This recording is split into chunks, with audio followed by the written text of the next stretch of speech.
Il y a peut-être en ce moment 50 000, 100 000, 200 000 francs sur votre compte épargne. Et ce compte, avec le taux de la Banque nationale à 0, ne vous rapporte presque rien. Votre argent ne dort pas, il attend, sauf qu'il attend depuis des années. Et le plus troublant, c'est que vous savez déjà tout ça. Les intérêts composés, les ETF, le profil de risque, vous avez compris. Vous pourriez en parler 1 heure à un dîner, et pourtant, l'argent, lui, n'a pas bougé. Aujourd'hui, on quitte la théorie, mais soyons clairs tout de suite, je ne vais pas vous dire quoi acheter, ni où, ni quand, ce n'est pas mon rôle. Je vais vous montrer comment les gens construisent un premier investissement. Les grandes étapes dans l'ordre pour qu'ensuite, avec votre situation et un professionnel si besoin, vous puissiez décider en connaissance de cause. Si vous êtes comme beaucoup de femmes, vous épargnez très bien. Mettre de côté, anticiper, être prévoyante, on nous l'a appris très tôt. Et les chiffres le montrent. En Suisse, près de 3/4 des gens ont un compte épargne. Mais à peine un quart investit vraiment en actions ou en fonds. Une étude du BS de cette année est encore plus parlante. Pour 94% des femmes, l'argent, c'est d'abord une question de sécurité. La sécurité passe avant le rendement, avant même de se constituer un patrimoine. Et plus de la moitié se demande, au moins parfois, si elle prévoit assez pour plus tard. L'inquiétude est là, c'est le pas suivant qui coince. Je vais vous avouer une chose, j'ai laissé moi aussi une somme dormir bien plus longtemps que de raison. Pas faute de comprendre, c'est juste que le bon moment, lui, n'arrivait jamais. Donc si vous vous reconnaissez, vous êtes en très bonne compagnie. Avant même de parler d'investir, une idée à remettre à l'endroit, laisser tout son argent dormir, ce n'est pas l'absence de risque, c'est un risque. Et il est juste silencieux. Et attention, parce qu'on réduit souvent ça à l'inflation. On se dit, tant que les prix ne montent pas trop, mon argent ne perd rien. Sauf que c'est pas ça le vrai sujet. L'inflation, c'est ce que votre argent perd, ok. Le vrai sujet, c'est tout ce qu'il ne gagne pas. Pendant des années, cet argent aurait pu travailler pour vous, et à la place, il est resté assis. Ça ne se voit sur aucun relevé. Aucune ligne rouge ne vous dit « cette année, vous avez renoncé à temps ». Et c'est précisément pour ça que c'est si facile de laisser filer.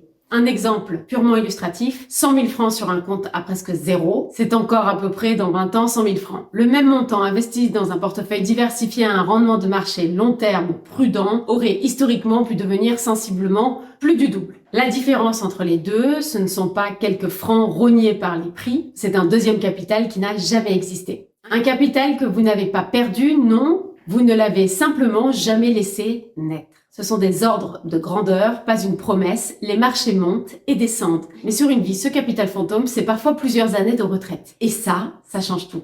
Alors, comment les gens s'y prennent? Souvent autour de 5 étapes. Imaginez quelqu'un qui plante un arbre, pas en pleine tempête. Il attend un terrain stable, choisit une bonne espèce, arrose un peu, régulièrement, et surtout, il ne le déterre pas chaque semaine pour regarder ses racines. Gardez l'image, on y revient.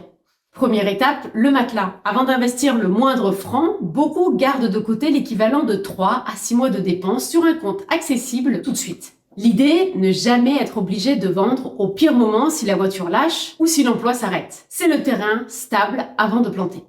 Deuxième étape, l'horizon. La vraie question, c'est cet argent, dans combien de temps j'en ai besoin? S'il sert dans 2 ans pour un achat, la bourse est généralement jugée trop courte pour ça. S'il vise 10, 15, 20 ans ou la retraite, le temps change tout. Plus l'horizon est long, plus on peut traverser les hauts et les bas sans paniquer. Troisième étape, le type de placement. Et là, aucun produit, juste un principe très répandu. Pour débuter, beaucoup privilégient un fonds qui suit un indice large, très diversifié, à frais bas. Plutôt que de parier sur une entreprise, on détient un minuscule morceau de centaines, parfois de milliers d'entreprises à la fois. 2 points que les gens regardent de près. Les frais d'abord, 1% par an, sur 100 000 francs placés 30 ans. À un rendement de marché, ça peut représenter de l'ordre de 100 000 francs sur la durée, autant que la mise de départ. C'est l'un des rares éléments qu'on contrôle vraiment. Et un point qu'on oublie souvent quand on vit en francs, un fonds mondial comporte aussi un risque de change. L'euro, le dollar peuvent bouger contre le franc. Ça fait partie du tableau.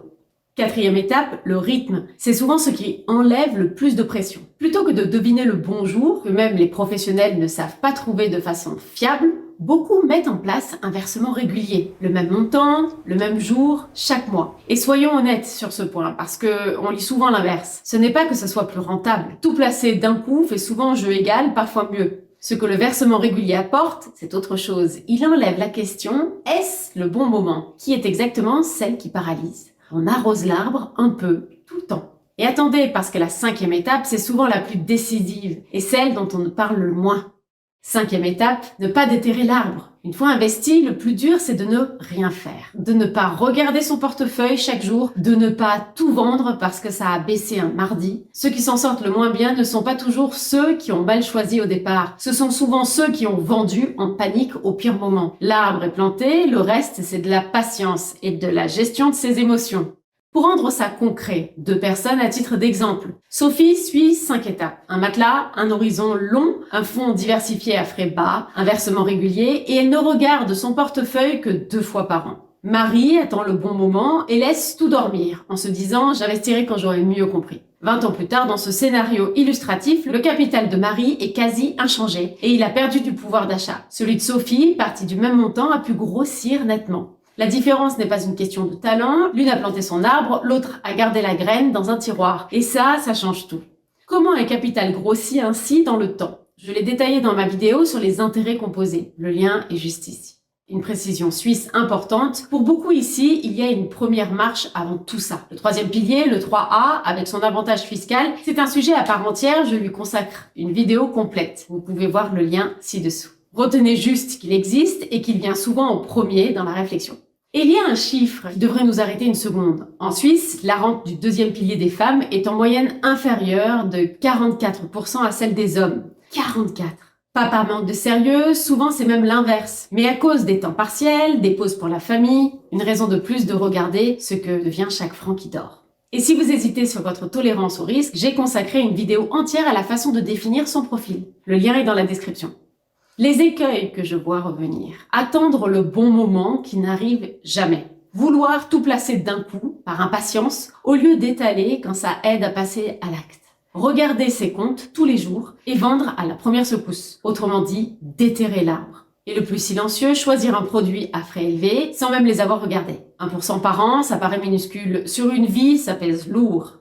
Et si vous ne deviez retenir que 3 choses, 1. Tout laisser dormir n'est pas le choix le plus prudent. Ce n'est pas tant que vous perdez, c'est tout ce que vous ne gagnez pas. 2. Beaucoup structurent ça autour de 5 étapes. Un matelas, un horizon, un placement diversifié à frais bas, un rythme régulier et de la patience. Et j'ajouterai la gestion des émotions. 3. Vous n'avez pas besoin d'être experte pour vous renseigner sérieusement, vous faire accompagner et décider en conscience.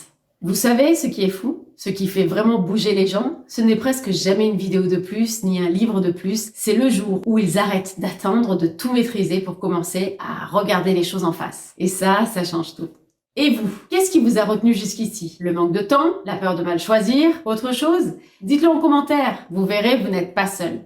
Si cette vidéo vous a aidé à y voir plus clair, abonnez-vous. Chaque jeudi, un concept financier expliqué simplement et expliqué humainement. Et maintenant que vous voyez les grandes étapes, regardez ce qui nous empêche si souvent de franchir le pas. J'ai fait une vidéo entière sur les 4 blocages qui nous gardent devant l'écran sans cliquer.